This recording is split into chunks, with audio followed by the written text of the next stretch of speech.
जय हिंद। तो आप सबका स्वागत है एमजी ज्ञान एकेडमी में। तो आप सभी को प्यारा सा गुड मॉर्निंग। तो आप लोग कैसे हैं? आशा करते हैं आप लोग अच्छे होंगे और आपका पढ़ाई अच्छे से चल रहा होगा। तो आज हम लोग रोशन आनंद सर का जो दरोगा का वीकली टेस्ट होता है वो आज हम लोग टेस्ट नंबर 26 को देखेंगे। ठीक है, तो आइए स्टार्ट करते हैं। पहला क्वेश्चन क्या कहता है कि लैंड ऑफ थंडरबोल्ट अवस्थित है, यानी लैंड ऑफ थंडरबोल्ट जो है आपको कौन सा कॉन्टिनेंट में पड़ता है? एशिया, अफ्रीका, यूरोप, उत्तरी अमेरिका। तो इसका जो आंसर होगा वो होगा आपको एशिया। ठीक है, और लैंड ऑफ थंडरबोल्ट आपको भूटान को कहा जाता है। ठीक है, और यह कहाँ पड़ता है? एशिया में पड़ता है। और भूटान की राजधानी कहाँ है? थिम्पू है, जो आपको भारत के क्या है, पड़ोसी देश में है। ठीक है, उसके बाद है सेकंड कहता है कि तुजू दर्रा किस हिमालय प्रदेश में है? बृहद, लघु, उत्तरी पूर्व हिमालय या फिर शिवालिक। जो तुजू दर्रा है वो आपको कहाँ पड़ता है? यह जो है आपको मणिपुर में है।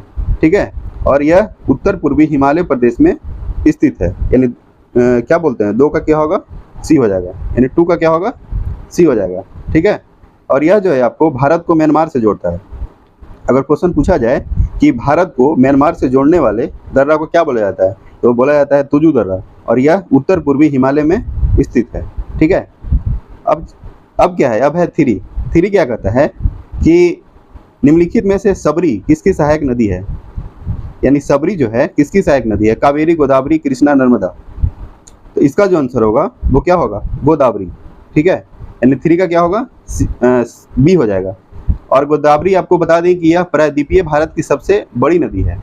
ठीक है, और यह आपको महाराष्ट्र के नासिक जिला के त्र्यंबकेश्वर नामक स्थान से निकलता है। यानी गोदावरी नदी आपको प्रायद्वीपीय भारत की क्या है? सबसे बड़ी नदी है, और यह महाराष्ट्र के नासिक जिले के त्र्यंबकेश्वर नामक स्थान से निकलता है। ठीक है, और इसका जो सहायक नदी जो है आपको कौन सा है? क्या बोलते हैं, गोदावरी की सहायक नदी कौन सा है? सबरी। और भी सहायक नदी है जैसे पूर्णा, वर्धा, मंजरा, वेनगंगा, प्राणहिता, उसके बाद आपको इंद्रावती है। ठीक है, और यह जो है आपको दक्षिण भारत की गंगा के नाम से भी जाना जाता है। अगर क्वेश्चन पूछा जाए कि दक्षिण भारत की गंगा के नाम से कौन सा नदी को जाना जाता है, तो क्या होगा? गोदावरी हो जाएगा। ठीक है, अब उसके बाद है फोर है लौटते हुए मानसून जलवाष्प ग्रहण करता है। हिंद महासागर, भूमध्य सागर, बंगाल की खाड़ी, इनमें से सभी। तो लौटते हुए मानसून जो है आपको बंगाल की खाड़ी। ठीक है, क्या होगा? बंगाल की खाड़ी, क्योंकि बंगाल की खाड़ी से जलवाष्प क्या करता है? ग्रहण करता है। और तमिलनाडु के तटीय क्षेत्र में यानी कोरोमंडल के क्षेत्र में वह वर्षा होता है। यानी लौटते हुए मानसून कहाँ होता है? तमिलनाडु में। ठीक है, और जो जलवाष्प ग्रहण करता है वो बंगाल की खाड़ी से ग्रहण करता है। ठीक है, और वर्षा कहाँ होता है? तमिलनाडु में। और वर्षा की मात्रा वायु में उपस्थित क्या होता है? नमी होता है, नमी पर निर्भर करता है। अगर ये भी क्वेश्चन पूछा जाए कि वर्षा की मात्रा जो है वायु में उपस्थित किस पर निर्भर करता है, तो नमी में। ये किस पे? नमी। ठीक है, नमी पे निर्भर करता है। अब उसके बाद है 5। तो 5 क्या कहता है कि निम्नलिखित में से कौन सा वन समुद्री एवं स्थलीय पारिस्थितिकी प्रणालियों के बीच एक सेतु सहजीवी संपर्क का कार्य करता है? उष्णकटिबंधीय सदाबहार वन, पतझड़ वन, सवाना या फिर मैग्रोव। तो 5 का क्या होगा? 5 का हो जाएगा आपको मैग्रोव वन। ठीक है, 5 का क्या होगा? डी हो जाएगा। और यह जो है आपको जैसे ज्वारीय वनस्पति या समुद्री एवं स्थलीय पारिस्थितिकी प्रणाली के बीच एक सेतु सहजीवी जिसको बोलते हैं वो संपर्क का कार्य करता है। ठीक है, और मैग्रोव वनस्पति के पौधा में ऐसा जड़ पाया जाता है जिसका विकास गुरुत्वाकर्षण के विपरीत होता है। अगर क्वेश्चन पूछा जाए कि मैग्रोव वनस्पति के पौधे में कौन ऐसा जड़ जो है आपको गुरुत्वाकर्षण के विपरीत होता है, तो वो होता है मैग्रोव वनस्पति में। ठीक है, यानी गुरुत्वाकर्षण यानी पौधों में ऐसी जड़ जो गुरुत्वाकर्षण के विपरीत होता है वो कौन सा है? मैग्रोव वनस्पति। ठीक है, अब उसके बाद है 6 क्या कहता है कि भारत शीर्ष दुग्ध उत्पादक यानी दूध उत्पादक राज्यों का सही अवरोही क्रम बताना है। ठीक है, राजस्थान, उत्तर प्रदेश, गुजरात, आंध्र प्रदेश और पंजाब। तो इसमें बताना है कि अवरोही माने क्या होता है? बढ़ते आरोही का मतलब होता है बढ़ते क्रम यानी कम से ज़्यादा। अवरोही मतलब होता है घटते क्रम। ठीक है, तो घटते क्रम का मतलब क्या हुआ? ज़्यादा से मैंने जो पहले है उसको पहले लिखना है और जो बाद में है उसको बाद में लिखना है। मैंने जो सबसे ज़्यादा जहाँ दूध होता है उसको पहले लिखना है। तो सबसे ज़्यादा कहाँ होता है? ये होता है आपको उत्तर प्रदेश में। ठीक है, फिर उसके बाद आपको राजस्थान, उसके बाद फिर क्या बोलते हैं, आंध्र प्रदेश। फिर उसके बाद है गुजरात और लास्ट में क्या है, पंजाब। तो इसका क्या होगा, 2, 1, 4, 3 और 5, यानी 6 का क्या होगा, 6 का हो जाएगा बी। और एक और जो है आपको लास्ट में 6 यानी छठा आपको मध्य प्रदेश है, यानी 5 राज्य तो है ही, लेकिन छठा राज्य कौन सा है, एमपी है, एमपी।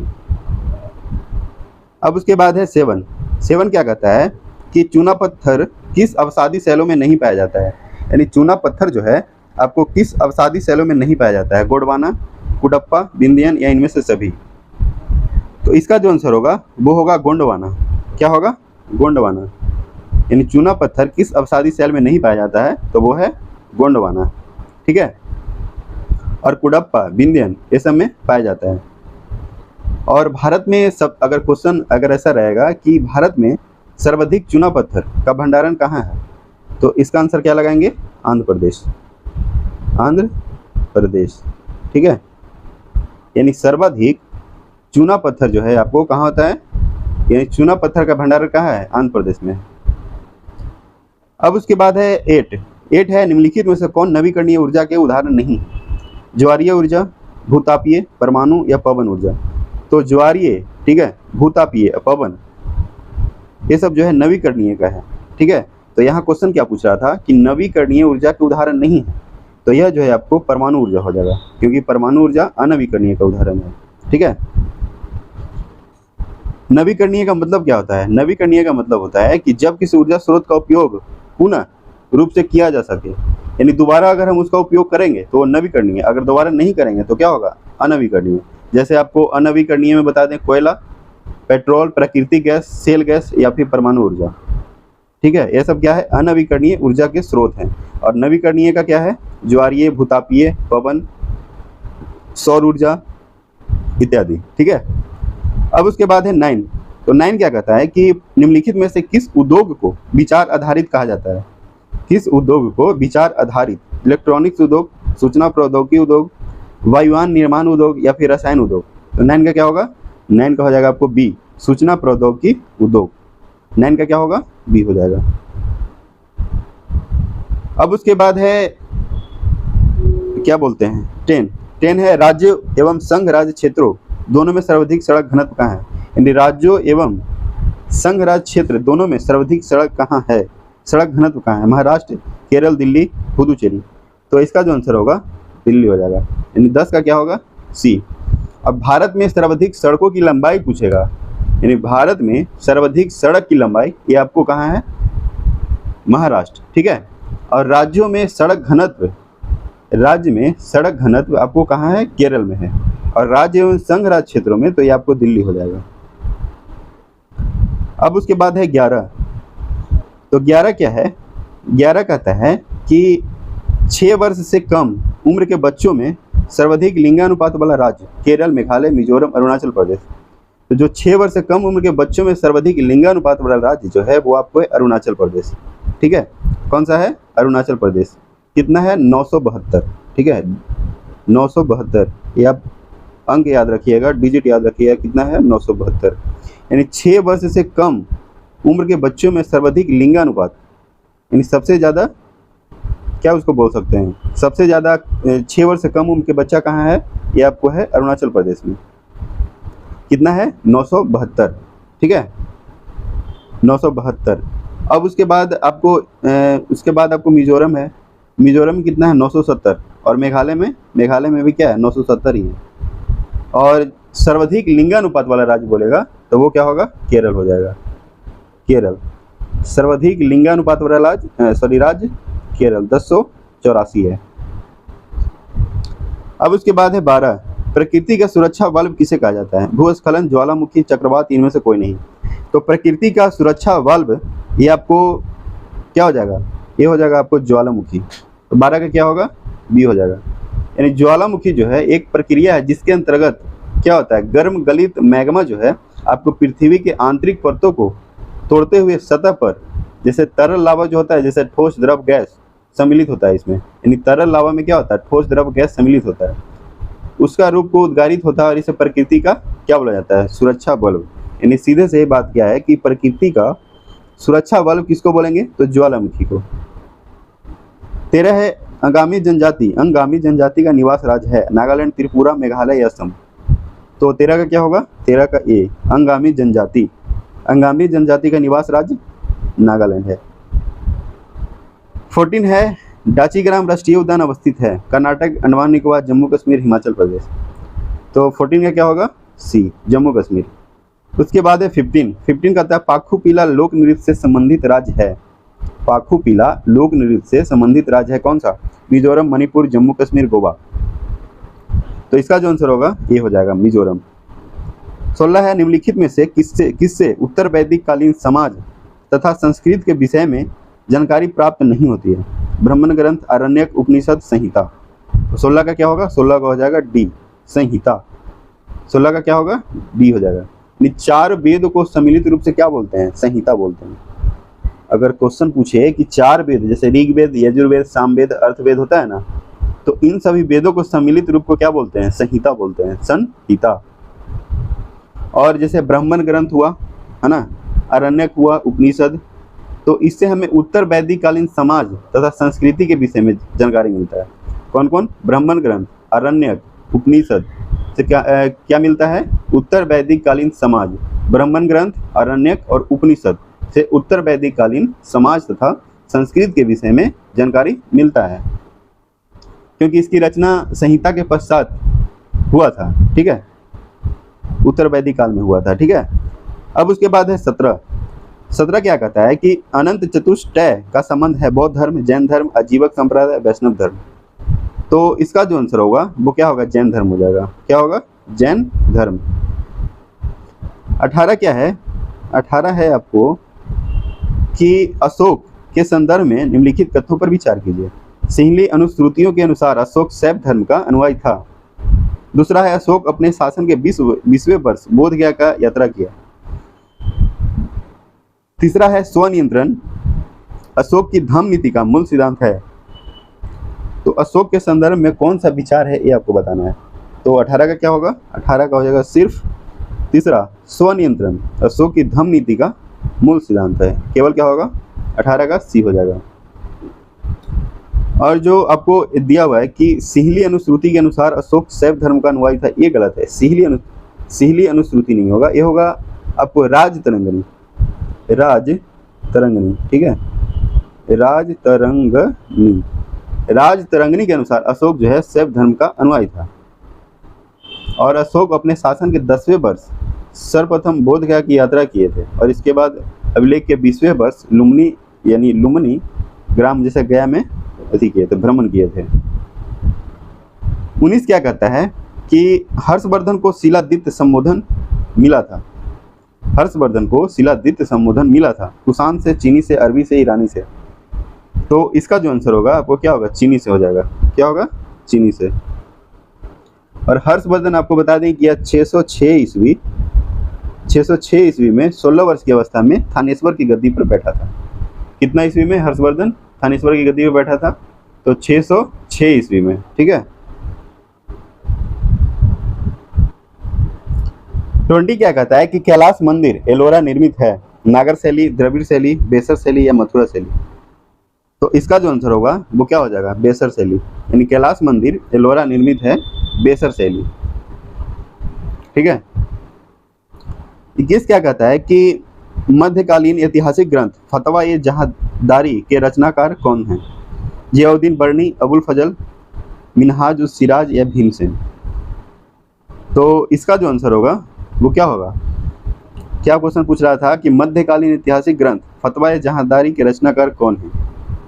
ठीक है। तो इसका जो आंसर होगा जियाउद्दीन बर्नी हो जाएगा। जियाउद्दीन बर्नी। और भीमसेन का क्या होगा? भीमसेन का हो जाएगा नुस्खा ए दिलकुशा। नुस्खा ए दिलकुशा किसका है? भीमसेन का। और अबुल फजल अकबरनामा। मिनहाज उस सिराज जो है तबकात ए नासरी का है। क्या है? तबकात ए नासरी का कौन है? मिनहाज उस सिराज। और फतवा ए जहादारी जियाउद्दीन बर्नी। ठीक है। भीमसेन का क्या बताए? नुस्खा ए दिलकुशा। नुस्खा ए दिलकुशा। ठीक है। अब उसके बाद है 22। तो 22 क्या कहता है कि बलवन की रक्त और लौह की नीति को त्यागने त्यागने वाला पहला मध्यकालीन शासक कौन था? जलालुद्दीन फिरोज खिलजी, अलाउद्दीन खिलजी, फिरोज शाह तुगलक, मोहम्मद बिन तुगलक। तो 22 का क्या होगा? 22 का हो जाएगा बी, अलाउद्दीन खिलजी। यानी जलालुद्दीन फिरोज खिलजी जो है बलबन की रक्त और लौह नीति की त्याग कर इसने उदार नीति अपनाई और मध्यकाल का पहला शासक बना।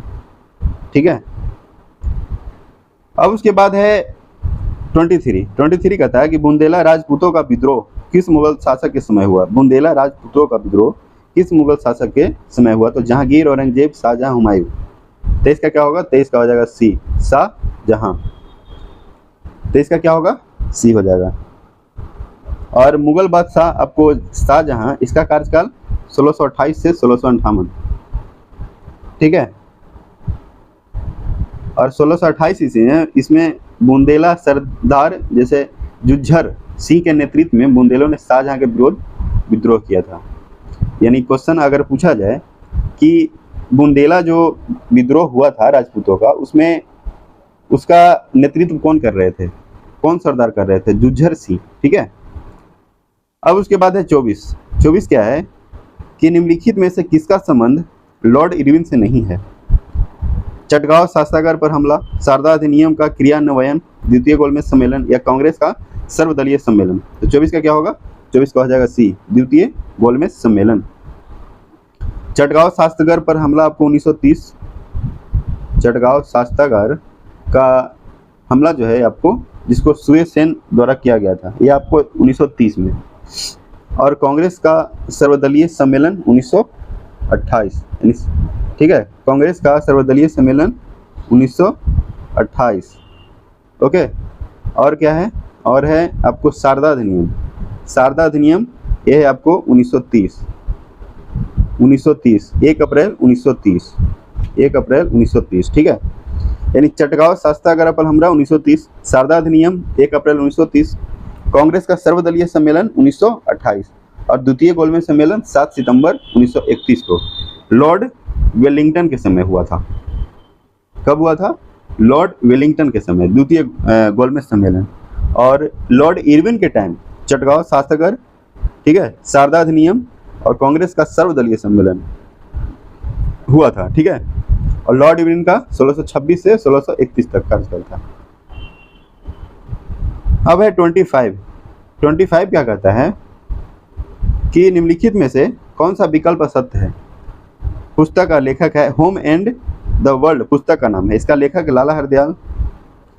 फिर है देवी चौधरी रानी, बंकिम चंद्र चट्टोपाध्याय। सी है इंडियन स्ट्रगल, सुभाष चंद्र बोस। भारत दुर्दशा, भारतेंदु हरिश्चंद्र। तो कौन गलत है? वो है होम एंड द वर्ल्ड, लाला हरदयाल।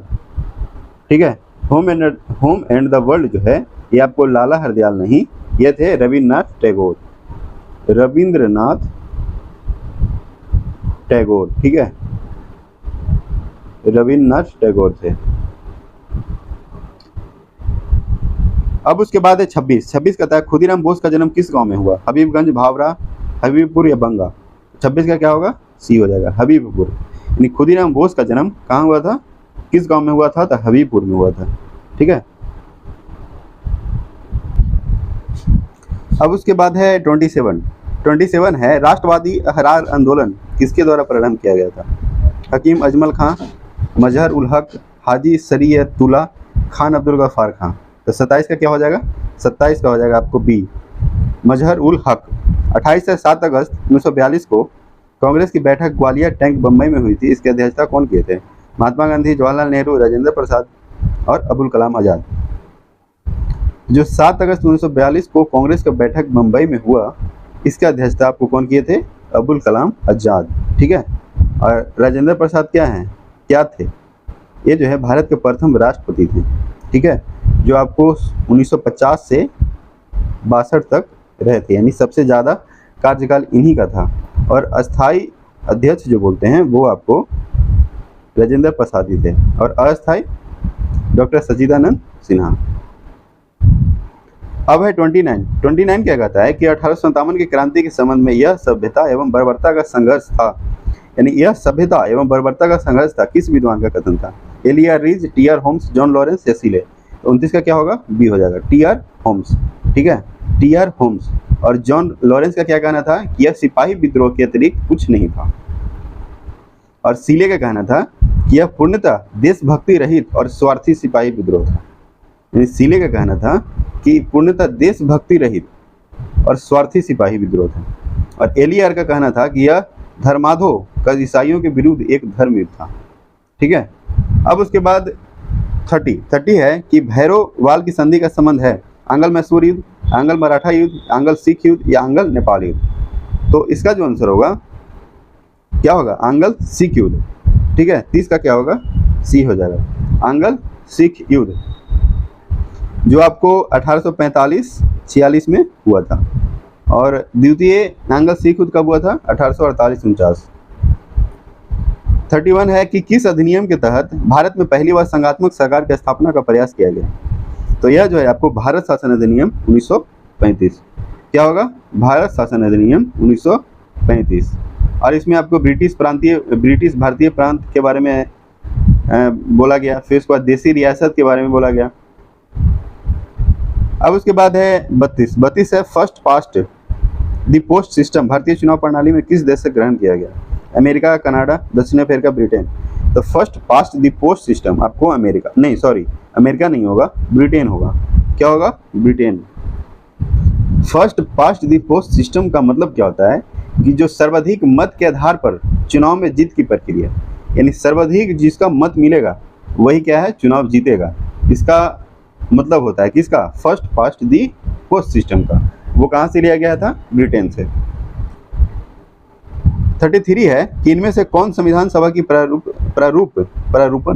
समिति का सदस्य नहीं था, NG Iyengar, KM Munshi, BN Rao या AK अय्यर। तो जो नहीं था वो कौन था, BN राव, क्योंकि BN राव जो है आपको संविधान सभा के क्या थे, संवैधानिक सलाहकार थे। और ये सब जो है आपको प्रारूप समिति के सदस्य थे। कौन कौन, NG Iyengar, KM Munshi, AK Iyer. और कौन कौन थे, एक थे आपको TT कृष्णामाचारी या फिर N माधव राय या सैयद मोहम्मद साहुल्ला। अब उसके बाद है 34 है किस संविधान संशोधन के तहत भारत में 14 राज्य और 6 केंद्रशासित प्रदेश का गठन किया गया। तो इसका जो आंसर होगा 5, 6, 7 या 9, इसका हो जाएगा 5 नहीं होगा, इसका हो जाएगा आपको 7वें। ठीक है, 5 नहीं होगा, 7 हो जाएगा। अब उसके बाद है 35। तो 35 क्या कहता है कि भारत के संविधान की 11वीं अनुसूची जो है किनके बीच शक्तियों का विभाजन करती है, संघ और पंचायत, राज्य विधानमंडल और पंचायत, या नगर निगम और पंचायत, या ग्राम सभा और पंचायत। तो 35 का क्या होगा, 35 का हो जाएगा बी, राज्य विधानमंडल और पंचायत।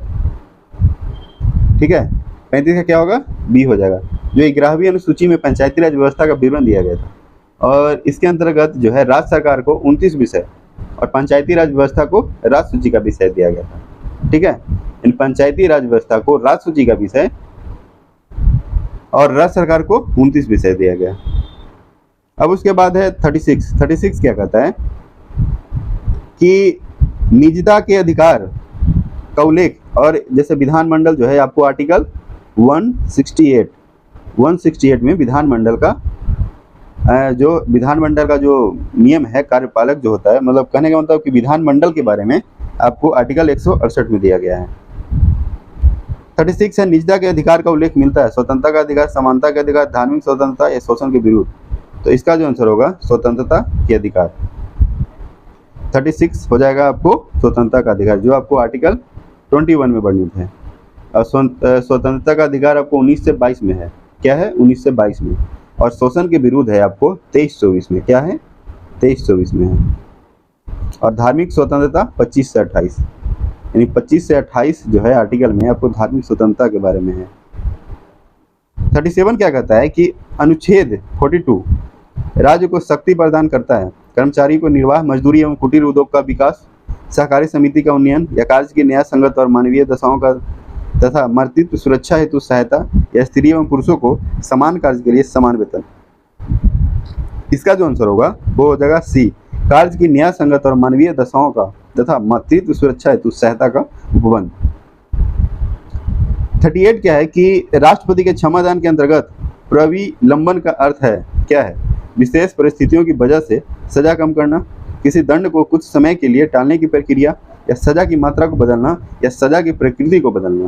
तो 38 का क्या होगा? बी, यानी किसी दंड को कुछ समय के लिए टालने की प्रक्रिया है। ठीक है, क्या है? किसी दंड को कुछ समय के लिए डालने की प्रक्रिया है। ठीक है, जो आपको कौन सा है? आर्टिकल 72, आर्टिकल 72 में है राष्ट्रपति को क्षमादान की शक्ति का क्या बोलते हैं, शक्ति प्रदान करना, जो है आपको आर्टिकल 72 में है। और राष्ट्रपति का पद के बारे में है आपको 52 में है। ठीक है,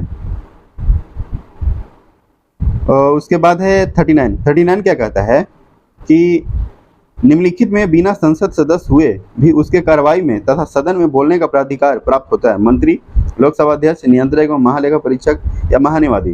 तो 39 का क्या होगा? डी हो जाएगा, महान्यायवादी यानी अटॉर्नी जनरल। 40 है निम्नलिखित में से कौन सा मामला उच्चतम न्यायालय के मूल अधिकारिता की श्रेणी में नहीं आता है? राष्ट्रपति चुनाव, अंतर्राज्यीय जल विवाद, दो या अधिक राज्यों के बीच विवाद, या भारत सरकार एवं राज्य सरकार के बीच विवाद। तो इसका जो आंसर होगा अंतर्राज्यीय जल विवाद, जो आपको क्या बोलते हैं, उच्चतम न्यायालय के मूल अधिकार की श्रेणी में नहीं आता है। ठीक है, अब उसके बाद हम लोग चलेंगे क्या? 41 जो है, 41 क्या कहता है कि राज्यपाल का मुख्य सलाहकार कौन होता है? राज्यपाल का मुख्य सलाहकार कौन होता है? ये जो है इसका आंसर हो जाएगा आपको मुख्यमंत्री। ठीक है, 41 का क्या होगा? तो ए हो जाएगा, जिसका क्या बोलते हैं, ये आर्टिकल कौन सा में है? 163, आर्टिकल 163 में ऐसा बोला गया है। अब उसके बाद है 42। तो 42 है क्या है कि भारत में महिलाओं को पहली बार मताधिकार कब प्राप्त हुआ? 1920, 1926, 1933, 1936। तो इसका जो आंसर होगा 1936 हो जाएगा, यानी महिलाओं को पहली बार मताधिकार 1936 में दिया गया। और इसका आंसर क्या होगा? 1936 हो जाएगा। क्या होगा? सॉरी, 1936 नहीं होगा, 1926 होगा। ठीक है, अब उसके बाद है 43 क्या है कि निम्न में राज्य सूची का विषय नहीं है, पुलिस, न्याय, जेल, सीमा कर। तो 43 का क्या होगा? डी हो जाएगा, सीमा कर। सीमा कर जी, ठीक है, सीमा कर आपको संघ सूची का विषय है। क्या है? संघ सूची का विषय है। ठीक है, संघ सूची का विषय है। 44 क्या कहता है कि निम्नलिखित में से कौन सा पदाधिकार भारत के मुख्य न्यायाधीश के समकक्ष है? भारत रत्न से सम्मानित व्यक्ति, लोकसभा अध्यक्ष, केंद्रीय मंत्रिमंडल के मंत्री, राज्यों के मुख्यमंत्री। 44 क्या होगा? 44 हो जाएगा आपको बी, लोकसभा अध्यक्ष। यानी कौन सा पदाधिकारी भारत का मुख्य न्यायाधीश के समकक्ष है? तो वो है आपको लोकसभा अध्यक्ष। अभी लोकसभा अध्यक्ष कौन है? ओएम बिरला। वो आपको हैं 17वें नंबर के, क्योंकि 17वें लोकसभा चुनाव हुआ है। कब हुआ था? 2019 में। और अब 2024 में क्या होगा? 18वें लोकसभा होगा। 45 है पंचायती राज संस्थाओं के निम्नतर स्तर पर कौन है? ग्राम सभा, पंचायत, पंचायत समिति, जिला परिषद या मुखिया। तो 45 का क्या होगा? ये हो जाएगा, ग्राम सभा व पंचायत। पंचायती राज संस्थाओं का निम्न स्तर कौन है? ग्राम सभा और पंचायत। अब उसके बाद है क्या है? अब उसके बाद है 46, यानी पंचायत, जैसे पंचायती राज संस्था के 3 स्तर हैं, एक है जिला परिषद, फिर है पंचायत समिति, उसके बाद है ग्राम पंचायत। यानी ग्राम पंचायत के अंतर्गत ही ग्राम सभा का आयोजन होता है, जो सबसे नीचे है। पहला कौन सा है? जिला परिषद। ठीक है, जिला परिषद जो पंचायती राज संस्था के जो 3 खंभ है, पंचायती राज संस्था के 3 स्तंभ है, वो है जिला परिषद, पंचायत समिति, ग्राम पंचायत। और ग्राम पंचायत से क्या बना है? ग्राम सभा। 46 क्या है? 46 है आपको कि अमृत दीवान कप का संबंध किस खेल से है? टेबल टेनिस, हॉकी, बैडमिंटन, पोलो। 46 का क्या होगा? बैडमिंटन। यानी अमृत दीवान कप आपको बैडमिंटन से संबंधित है, और नेहरू कप भी आपको बैडमिंटन से ही संबंधित है। फिर उसके बाद है 47। तो 47 क्या है कि सुरक्षा परिषद में कितने सदस्य होते हैं? 10, 15, 20, 5। तो सुरक्षा परिषद में आपको 15 होते हैं, जिसमें 10 जो है आपको अस्थायी होते हैं। ठीक है, और 5 अस्थायी। तो अभी भारत जो है, भारत आपको अस्थायी में है। अस्थायी में क्या है, भारत अभी सदस्य है क्या, सुरक्षा परिषद का, ठीक है। यानी भारत जो है आपको सुरक्षा परिषद का अस्थायी सदस्य है, और इसका जो अस्थायी सदस्य जो है आपको 2 साल के बाद बदलते रहता है, ठीक है। और जो 5 अस्थायी सदस्य है वो है आपको कौन कौन, अमेरिका, ठीक है, अमेरिका, ब्रिटेन, फिर उसके बाद है रूस, फ्रांस और चाइना। 5 देश हो गया जो आपको अस्थायी सदस्य हैं। अब उसके बाद है 48 है, किसी देश की आर्थिक समृद्धि का सर्वाधिक उपयुक्त मापदंड क्या होती है, सकल घरेलू उत्पाद, शुद्ध राष्ट्रीय उत्पाद, प्रति व्यक्ति, शुद्ध राष्ट्रीय आय। तो 48 का क्या होगा, 48 का हो जाएगा सी, प्रति व्यक्ति आय, यानी per capita income. Per capita income जो है आपको अब बताना है कि पर कैपिटा इनकम यानी प्रति व्यक्ति आय जो है आपको सबसे पहले कौन बताए थे और कितना बताए थे। तो पर प्रति व्यक्ति आय जो है आपको दादा भाई नौरोजी बताए थे, वो कितना बताए थे, 20 रुपया। भारत का प्रति व्यक्ति आय आपको कौन बताए थे, दादा भाई नौरोजी, और कितना बताए थे, 20 रुपया बताए थे। अब उसके बाद है 49 है, राष्ट्रीय आय लेखांकन का जन्मदाता किस अर्थशास्त्री को माना जाता है, Amartya Sen, Simon Kuznets, Alfred Marshall या एडम स्मिथ। 49 का क्या होगा, 49 का हो जाएगा आपको बी, साइमन क्रूजनेट। क्या होगा, साइमन क्रूजनेट।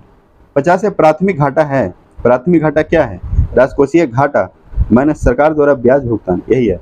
क्या है, राजकोषीय घाटा माइनस सरकार द्वारा ब्याज भुगतान। राजकोषीय घाटा जो है आपको 23-24 के लिए कितना है, जीडीपी का कितना है, कितना है, ये आपको है कितना है, 2.9 है। क्या है, 2.9, कितना है, 2.9। और राजस्व घाटा जो है आपको 5.9 है, और प्राथमिक घाटा 2.3। क्या है, 2.3 प्राथमिक घाटा है कुल जीडीपी का, और राजकोषीय घाटा है 2.9, ठीक है, राजस्व घाटा 5.9। अब उसके बाद है 51 है, हाल ही में कहाँ की, क्या है, हाल ही में कहाँ की बसोहली पेंटिंग को 2023 का जीआई टैग मिला, छत्तीसगढ़, लद्दाख, बिहार, जम्मू कश्मीर। तो 51 का क्या होगा, 51 का हो जाएगा डी।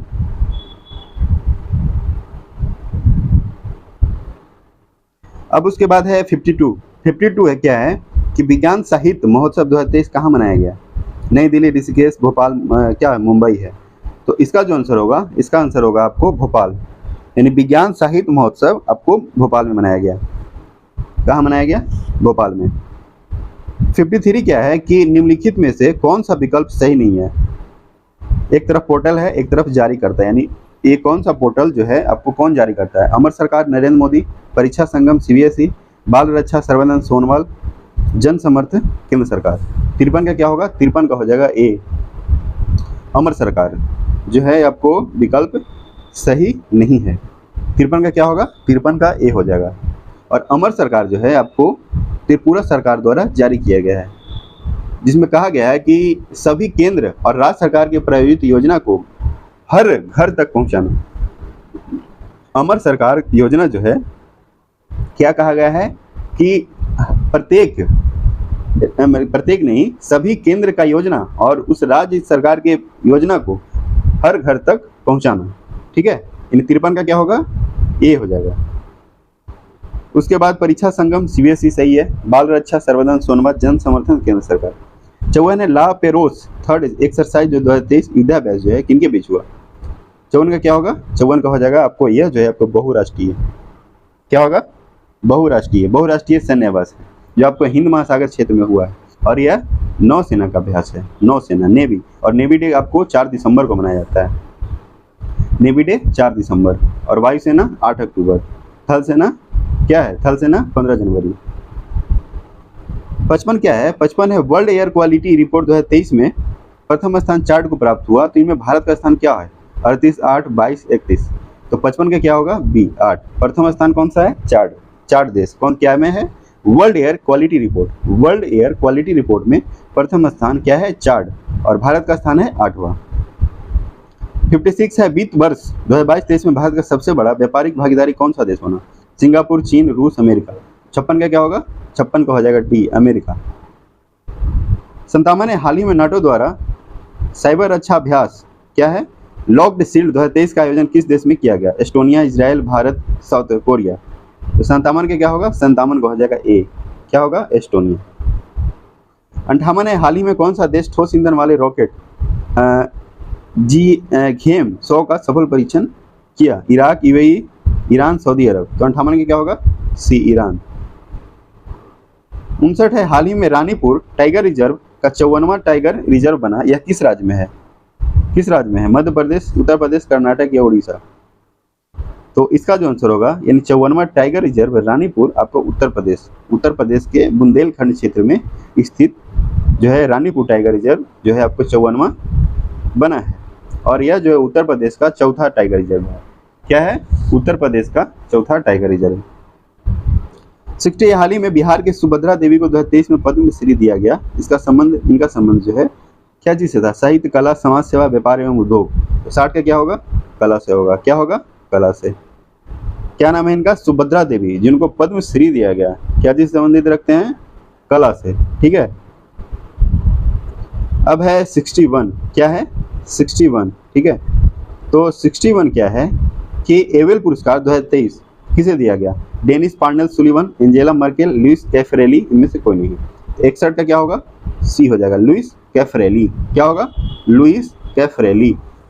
एवेल पुरस्कार आपको गणित के क्षेत्र में दिया जाता है। किसमें दिया जाता है एवेल पुरस्कार? गणित के क्षेत्र में, यानी गणित के क्षेत्र में एवेल पुरस्कार दिया जाता है। और किसको मिला है 2023 में? Louis Caffarelli. 62 है, खेलो इंडिया यूनिवर्सिटी गेम 2023 की मेजबानी कौन सा राज्य करेगा? महाराष्ट्र, गुजरात, मध्य प्रदेश, उत्तर प्रदेश। तो 62 का क्या होगा? 62 का हो जाएगा आपको डी, उत्तर प्रदेश। यानी खेलो इंडिया यूनिवर्सिटी गेम्स 2023 की मेजबानी कौन सा राज्य करेगा? तो उत्तर प्रदेश करेगा। 63 है, नवीनतम पुस्तक गांधी, सियासत और कम्युनलिज्म का लेखक कौन है? पीयूष बोबले, सज्जन सिंह यादव, जावेद अख्तर या रेने नाबा। 63 का क्या होगा? 63 का हो जाएगा ए। क्या होगा? ए, पीयूष बोबले। 64 है, विश्व मातृभाषा दिवस किस तिथि को मनाया जाता है? 13 फरवरी, 20 फरवरी, 21 फरवरी, 24 फरवरी। तो इसका आंसर क्या होगा? विश्व मातृभाषा आपको 21 फरवरी और 13 फरवरी को विश्व रेडियो दिवस। क्या है? विश्व रेडियो दिवस। 65 है कि 17वां प्रवासी भारतीय दिवस सम्मेलन 2023 कहाँ हुआ? गोवा, मध्य प्रदेश, गुजरात, महाराष्ट्र। 65 का क्या होगा? 65 का हो जाएगा बी, मध्य प्रदेश। 17वां प्रवासी भारतीय दिवस सम्मेलन 2023 कहाँ हुआ? तो मध्य प्रदेश में हुआ। कहाँ हुआ है? मध्य प्रदेश के इंदौर में हुआ। 66 है, कैमिलियो गोल्जी ने गोल्जी काय की खोज किस संरचना से किया था? कोशिका झिल्ली से, राइबोसोम, अंतर्द्रव्य जलिका या तंत्रिका कोशिका। तो 66 का क्या होगा? 66 का हो जाएगा डी। कैमिलियो गोल्जी ने गोल्जी काय की खोज किस संरचना से किया? तो तंत्रिका कोशिका से। 67 है, सार्कोप्लाज्म नामक तरल पाया जाता है संयोजी उत्तक, पेशी उत्तक, तंत्रिका उत्तक, एपिथेलियम उत्तक। तो 67 का क्या होगा? 67 का हो जाएगा बी, पेशी उत्तक। क्या होगा? सार्कोप्लाज्म नामक तरल पाया जाता है, तो ये पेशी उत्तक में पाया जाता है। 68 है, निम्नलिखित में से कौन सा सूक्ष्म जीव रोमंथी जीव के अमाशय में उपस्थित सेलुलोज को पचा सकता है? जीवाणु, विषाणु, कवक, इनमें से कोई नहीं। तो 68 का क्या होगा? इनमें से कोई नहीं। यानी कौन सा सूक्ष्म जीव रोमंथी जीव के अमाशय में उपस्थित सेलुलोज को पचाएगा? तो न तो विषाणु, न जीवाणु, न कवक। ठीक है। तो पचाएगा कौन? तो ये बैक्टीरिया। क्यों पचाता नहीं? क्योंकि ये बैक्टीरिया होता है। ठीक है। जीवाणु कौन पचा सकता है? ठीक है। यानी रोमंथी जीव के अमाशय में सेलुलोज पचाने वाला बैक्टीरिया होता है। क्या होता है? बैक्टीरिया। तो आप याद रखिएगा कि रोमंथी जीव के अमाशय में क्या है? सेलुलोज को पचाने वाला कौन सा है? बैक्टीरिया है। 69 है कि नीलहरित शैवाल किस जगत के जीव है? मोनेरा, प्रोटिस्टा, पुम्भी या प्लांटी। तो 69 क्या होगा? मोनेरा। क्या होगा? मोनेरा। 70 है कि मेढक किस संघ के जीव हैं? हेमिकार्डेटा, ऑर्थोपोडा या कार्डेटा, इनमें से कोई नहीं। तो 70 का क्या होगा? 70 का हो जाएगा कार्डेटा। ठीक है। 70 का क्या होगा? कार्डेटा हो जाएगा। 71 है, निम्नलिखित में से किसमें रासायनिक स्वपोषण नहीं होता है? फेरोमोनास, सल्फोमोनास या बीगी या टोआ या साइनोबैक्टीरिया। तो इसका जो आंसर होगा वो होगा साइनोबैक्टीरिया। यानी किसमें रासायनिक स्वपोषण नहीं होगा? तो साइनोबैक्टीरिया।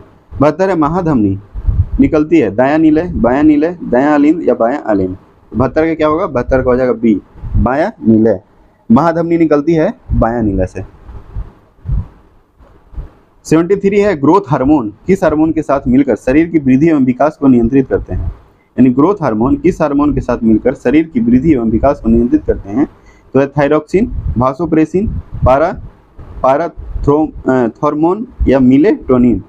73 का क्या होगा? 73 का हो जाएगा ए, थायरॉक्सिन।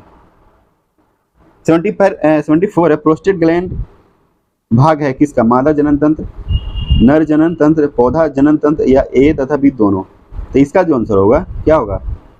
74 का क्या होगा? नर जनन तंत्र। प्रोस्टेट ग्लैंड जो भाग है आपको किसका है? नर जनन तंत्र का,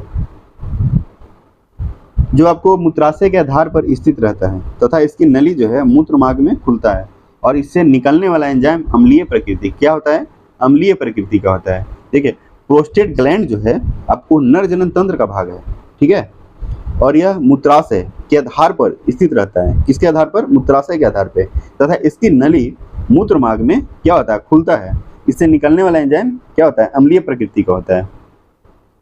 और नर में नर जनन में कौन सा हार्मोन होता है? तो टेस्टोस्टेरोन क्या होता है? टेस्टोस्टेरोन हार्मोन होता है, ठीक है। और मादा में कौन होता है? एस्ट्रोजन, प्रोजेस्टेरोन और रिलैक्सिन। क्या होता है? एस्ट्रोजन, प्रोजेस्टेरोन और रिलैक्सिन होता है। ये सब जो है आपको मादा जनन तंत्र में क्या होता है? हार्मोन होता है। और पुरुष में क्या होता है? टेस्टोस्टेरोन। और प्रोस्टेट ग्लैंड जो है आपको नर जनन तंत्र का भाग है। तो इसका क्या होगा? 74 का बी हो जाएगा। 75 है मेटाकार्पल अस्थि पाई जाती है कलाई में, हथेली में, अंगुली, पैर में। तो 75 का क्या होगा? 75 का हो जाएगा बी, हथेली में, ठीक है। हथेली में क्या होता है? आपको मेटाकार्पल अस्थि पाया जाता है। 76 है कि पृथ्वी का सूर्य के चारों घूमने का कारण क्या होगा? कोरियोलस बल या फिर अपकेंद्री बल, चुंबकीय बल, गुरुत्वाकर्षण बल। इसका जो आंसर होगा वो होगा डी, गुरुत्वाकर्षण यानी ग्रेविटेशनल फोर्स, ठीक है। क्या होगा आंसर? डी हो जाएगा। 77 है निम्नलिखित में से प्रकाश ऊर्जा को विद्युत ऊर्जा में कौन सा यंत्र बदलता है? प्रकाश विद्युत सेल, मोमबत्ती विद्युत सेल, इनमें से कोई नहीं। तो इसका जो आंसर होगा ए हो जाएगा, प्रकाश विद्युत सेल। और विद्युत सेल जो है ये आपको रासायनिक ऊर्जा को विद्युत ऊर्जा में, ठीक है, यानी रासायनिक ऊर्जा को विद्युत ऊर्जा में कौन है? विद्युत सेल है। अब उसके बाद है 78 क्या कहता है कि जब वस्तु का भार उस पर लगने वाले उत्प्लावक बल से कम हो तो इस स्थिति में वस्तु क्या होगा? क्या होगा? द्रव में डूब जाएगी, द्रव की सतह के नीचे तैरती रहेगी, या कुछ भाग द्रव के ऊपर रहता है और वस्तु तैरती रहती है, या द्रव में नहीं डूबती है। तो 78 का क्या होगा? सी हो जाएगा। कुछ भाग जो है द्रव के ऊपर रहता है और वस्तु तैरते रहती है। 79 है एक आदर्श तरल की श्यानता क्या होती है? 1, 0, अनंत, इनमें से सभी। 79 का क्या होगा? बी हो जाएगा, 0 हो जाएगा। 80 है अनुप्रस्थ तरंग किस माध्यम में उत्पन्न नहीं की जा सकती? ठोस, द्रव के ऊपरी सतह, द्रव के भीतर, इनमें से कोई नहीं। 80 का क्या होगा? सी हो जाएगा, द्रव के भीतर। 80 का क्या होगा? सी हो जाएगा। 81 है यदि वायु ध्वनि की चाल की दिशा में बह रही है, यदि वायु ध्वनि की चाल की दिशा में बह रही है तो ध्वनि की चाल और तीव्रता पर क्या प्रभाव पड़ेगा? ध्वनि दोनों बढ़ जाएगी, दोनों घट जाएगा, या चाल बढ़ेगी, तीव्रता घटेगी, या चाल घटेगी, तीव्रता बढ़ेगी। तो जब वायु ध्वनि की चाल की दिशा में बहता है तो ध्वनि की चाल और तीव्रता जो है आपको दोनों बढ़ जाता है। 81 का क्या होगा? ए हो जाएगा। 82 है ताप युग्म तापमापी किसके नियम पर क्या है आधारित है? स्टीफन, केल्विन, सीबेक या सेल्सियस। तो 82 का क्या होगा? 82 का हो जाएगा सी, ताप युग्म तापमापी जो है सीबेक के आधार पे आधारित है। अब उसके बाद है 83 अवतल दर्पण में जब वस्तु फोकस तथा ध्रुव के बीच स्थित हो तो उसका प्रतिबिंब कहाँ बनेगा? ये जो है आपको दर्पण के पीछे बनता है, ठीक है, दर्पण के पीछे बनेगा। अब उसके बाद है 84 है अर्धचालक पदार्थों में अशुद्धियां मिलाने पर उसकी विद्युत चालकता क्या होगा? बढ़ जाती है, घट जाती है, परिवर्तित रहती है, शून्य हो जाती है। तो इसका जो आंसर होगा बढ़ जाता है। फिर उसके बाद है आपको क्या है? उसके बाद है 85 है कि कैथोड किरणों के संबंध में निम्नलिखित में से कौन सा विकल्प सही नहीं है? ये किरणें गैसों को आयनित कर देती है ना? गलत है। जब ये किरणें उच्च परमाणु क्रमांक वाले धातुओं पर गिरती है तो एक्स किरण उत्पन्न करती है। क्या ये सही होगा? गलत होगा। फिर उसके बाद सी है एक किरणें धनावेशित होता है। क्या है? एक किरणें धनावेशित होता है। तो यह क्या है? ये आपको जो है क्या बोल रहे हैं, ये विकल्प सही नहीं है। तो ये दोनों जो है ए बी, ये आपको सही है, और सी जो है ये किन्हें धनावेशित नहीं, ये ऋण आवेशित होता है। तो इसका आंसर ये वाला होगा, धनावेशित नहीं ऋण आवेशित होता है। ऋण आवेशित यानी कैथोड किरण में ऋण आवेशित, एनोड में आपको धनावेशित होता है। ठीक है। 86 है ट्राई नाइट्रोटोइलिन यानी TNT है, ये क्या है? कीटाणुनाशक, जीवाणुनाशक, कृत्रिम मधुरक या विस्फोटक। 86 का क्या होगा? सी हो जाएगा, डी हो जाएगा, विस्फोटक। क्या होगा? विस्फोटक। 87 है कोलाइडी विलयन को किस विधि द्वारा शुद्ध किया जाता है? अपोहन, परिक्षेपण, आसवन, इनमें से कोई नहीं। 87 क्या होगा? ये हो जाएगा अपोहन। कोलाइडी विलयन को किस विधि द्वारा शुद्ध किया जाता है? तो अपोहन विधि द्वारा। मैडम क्यूरी ने किस अयस्क से रेडियम का निष्कर्षण किया था? कार्नेटाइट, पिंच ब्लेड, बेराइट, लिमोनाइट। 88 का क्या होगा? 88 का हो जाएगा बी, पिंच ब्लेड। यानी मैडम क्यूरी ने किस अयस्क से रेडियम का निष्कर्षण किया था? तो यह है आपको पिंच ब्लेड। 88 का क्या होगा? बी हो जाएगा। जबकि पिंच ब्लेड जो है आपको यूरेनियम का अयस्क है। किसका है? यूरेनियम का अयस्क है। 89 है फिटकिरी किस तत्व का यौगिक है? फिटकिरी किस तत्व का यौगिक है? Aluminium, magnesium, potassium, sulphur. तो इसका जो आंसर होगा पोटेशियम, यानी फिटकिरी जो है पोटेशियम का यौगिक है। 90 है ग्रीनोकाइट किस धातु का अयस्क है? कैडमियम, स्ट्रोंशियम, तांबा, जिंक। तो 90 का क्या होगा? 90 का हो जाएगा ए, कैडमियम। ग्रीनोनाइट जो है, ग्रीनोकाइट जो है आपको कैडमियम धातु का अयस्क है। 91 क्या है? 91 क्या कहता है कि अमोनिया, क्या है? अमोनिया गैस बनाने की हैबर विधि में प्रयुक्त उत्प्रेरक कौन सा है? प्लेटिनम चूर्ण, लौह चूर्ण, निकेल या क्यूप्रिक क्लोराइड। तो इसका जो आंसर होगा वो होगा लौह चूर्ण। क्या हो जाएगा? अमोनिया गैस बनाने की हैबर विधि में प्रयुक्त उत्प्रेरक कौन सा है? तो लौह चूर्ण है। क्या है? लौह चूर्ण। 92 है जब सीमेंट के साथ बालू व जल को मिलाया जाता है तो इस मिश्रण को क्या कहते हैं? कंक्रीट, पोर्टलैंड, सीमेंट या मोर्टार, इनमें से कोई नहीं। 92 का क्या होगा? 92 का हो जाएगा सी, मोर्टार। मोर्टार को ही क्या बोलते हैं? गारा, गारा कहा जाता है। ठीक है। और जब सीमेंट के साथ जब बालू, जल एवं छोटे छोटे कंकड़ पत्थर मिलाया जाता है तो इस मिश्रण को कंक्रीट भी कहते हैं। क्या कहते हैं? कंक्रीट कहते हैं। 93 है गैसोहोल मिश्रण है? Petrol, CNG, petrol, LPG, petrol, alcohol, petrol और डीजल। तो 93 का क्या होगा? सी हो जाएगा, पेट्रोल और एल्कोहल। यानी गैसोहोल जो है पेट्रोल और एल्कोहल का क्या है? मिश्रण है। 94 नाइट्रोजन की खोज करता? Cavendish, Rutherford, Berzelius, Davy. तो 94 क्या होगा? बी हो जाएगा, रदरफोर्ड। ठीक है। 95 है निम्नलिखित में से क्या है? 95 क्या है कि निम्नलिखित में से कौन एंटीसेप्टिक नहीं है? फिनॉल, इथाइल अल्कोहल, आयोडीन या क्रोसिन। 95 का क्या होगा? डी हो जाएगा, क्रोसिन। क्या होगा? क्रोसिन। क्रोसिन जो है एंटीपायरेटिक्स है और इसका उपयोग ज्वर संबंधी रोग में होता है। किसमें होता है? ज्वर संबंधी। तो एंटीसेप्टिक नहीं है, वो है क्रोसिन। बाकी फिनॉल, आयोडीन, इथाइल अल्कोहल आपको एंटीसेप्टिक है और क्रोसिन जो है आपको, इसका उपयोग आपको ज्वर संबंधी रोग में होता है। 95 क्या है? 95 है आपको समय काम। तो इसका जो है मैथ और रीजनिंग का आंसर बता देते हैं। ठीक है। और जो आपको नहीं बनेगा आपको क्या करना है? कमेंट करना है, लेकिन आप लोग कमेंट करते नहीं हैं। कमेंट कीजिए तब तो पता चलेगा कि आप फुल वीडियो देखते हैं नहीं देखते हैं। अगर बनता है तो भी कीजिए, नहीं बनता है तो भी कीजिए। नहीं बनेगा तो बनाकर कम्युनिटी में आपको डाल देंगे। ठीक है। तो 96 जो है इसका आंसर जो हो जाएगा आपको क्या होगा? B3। और 97 प्रॉफिट लॉस का है तो इसका जो होगा 15,000। क्या होगा? 15,000। 98 ये भी है प्रॉफिट लॉस का, तो इसका क्या होगा? इसका हो जाएगा आपको 700। उसके बाद है रीजनिंग। तो रीजनिंग है, इसका क्या होगा आंसर? इसका है आपको सी, 100 क्वेश्चन। 100 का क्या होगा? ये हो जाएगा। क्या होगा? ये हो जाएगा।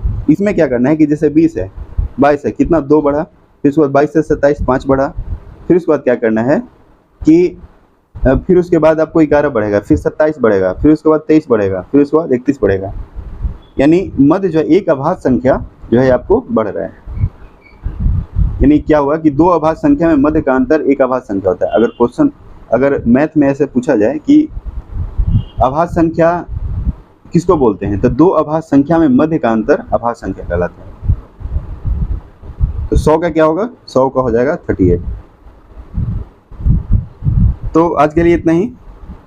अगर वीडियो अच्छा लगे तो वीडियो को लाइक करें और सब्सक्राइब करें और शेयर करें, ठीक है।